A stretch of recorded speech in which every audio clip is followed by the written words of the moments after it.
श्री स्वामी समर्थ मित्रांनो, आपल्याला महाराजांनी भरपूर असे काही अनुभव दिलेले आहेत.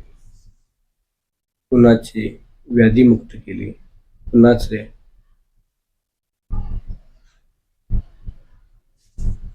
कोणाची पैशाची अडचण दूर केली, कुणाला पापातून मुक्त केले, तर कुणाला पुण्यात्मा बनवले. आज आपण जाणून घेणार आहोत एका ब्राह्मणाला धनाबद्दलचा आलेला अनुभव. श्री क्षेत्र वाई तिथे एक ब्राह्मण राहत होता. दत्तसेवा करावी असा विचार मनात आल्यानंतर तो ब्राह्मण गाणगापुरात आला. दत्त महाराजांची सेवा करू लागला. सेवा करता करता त्याला स्वामी महाराजांच्या बद्दल थोडी माहिती मिळाली व स्वामी महाराजांची कीर्ती ऐकून तो अक्कलकोटला आला. महाराजांचे दर्शन घेतला. महाराजांचे दर्शन झाल्यानंतर त्या ब्राह्मणाला खूप छान वाटले, आनंद झाला व महाराजांच्या सेवेत तो अक्कलकोटमध्ये रुजू झाला.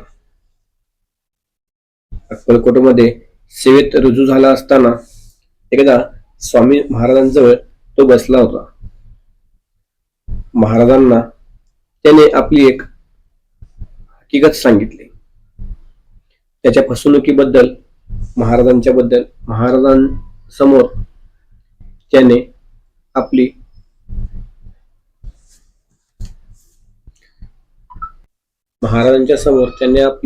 काळजी सांडली.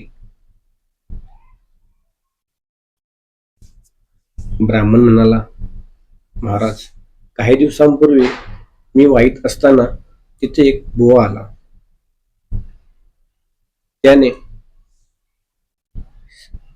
अनुष्ठान केली व अनुष्ठानाची समाप्ती करून श्री दत्त प्रीत्यर्थ ब्राह्मण भोजन घालण्याचा त्यांचा बेत होता.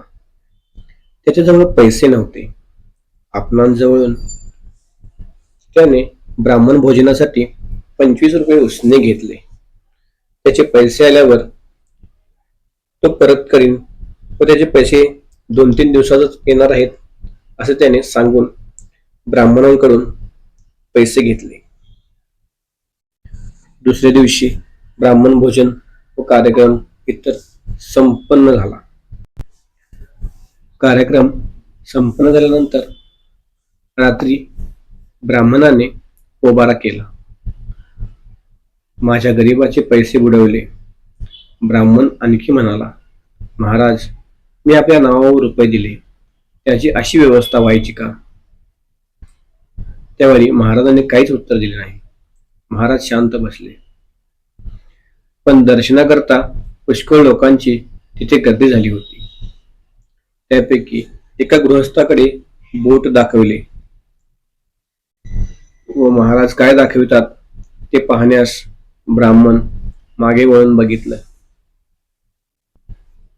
मागे वळून पाहिलं तर काय विलक्षण चमत्कार झाला होता. ज्या ब्राह्मणाला त्या बुवाने फसविले होते तोच बुवा मागे उभा होता. आपणास फसविणारा बुवा हे ओळखून वाईकर ब्राह्मणांनी त्याला धरले व दोघांची बाचाबाची होऊ लागली. शेवटी त्या बुवाने आपली लबाडी कबूल केली व त्याच्याजवळ रोख पैसा नव्हता. मग काय, बाकीच्या 2-3 गृहस्थांनी मध्यस्थी करून त्या दोघांची समजूत काढली. त्या बुवाजवळ सकलातीची मोठी टोपी, गुरुचरित्राची पोथी व नाशिकचा तांब्या, पेला वगैरे थोड्या काही वस्तू होत्या. त्या वाईकर ब्राह्मणास देऊन त्यांची समजूत काढली. नंतर वाईकरांनी महाराजांना अशी प्रार्थना केली की आपल्या कृपेने माझे रुपये मला मिळाले.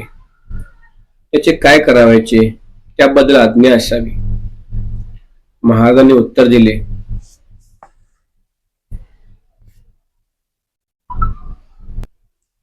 महाराजांनी त्यांना उत्तर दिले, आम्हास ठाऊक नाही, आल्या वाट्याने निघून जा.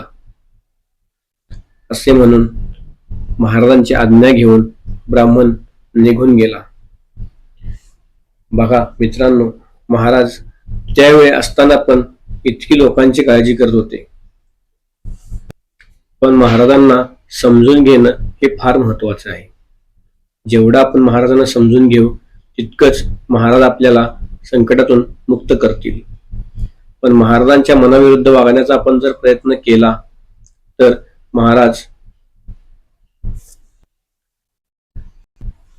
त्यात आपले नुकसान आहे. महाराज जे काही करतात ते आपल्या भल्यासाठीच असते. आपण 1 रुपयासाठी जर महाराजांच्याकडे विनंती करत असू तर महाराज आपल्याला 10 रुपये देणार असतात. त्यामुळे महाराजांच्या इच्छा मिळवून राहा, यातच सर्व सुख व समाधान आहे. महाराजांना वैष्णव होईल असेच वागा व समर्थांच्या इच्छा मिळवून राहा. मित्रांनो, या व्हिडिओ तुम्हाला आवडला असेल तर लाईक करा व चॅनलला सबस्क्राईब करा व बेल आयकॉनवरती क्लिक करा. श्री स्वामी समर्थ.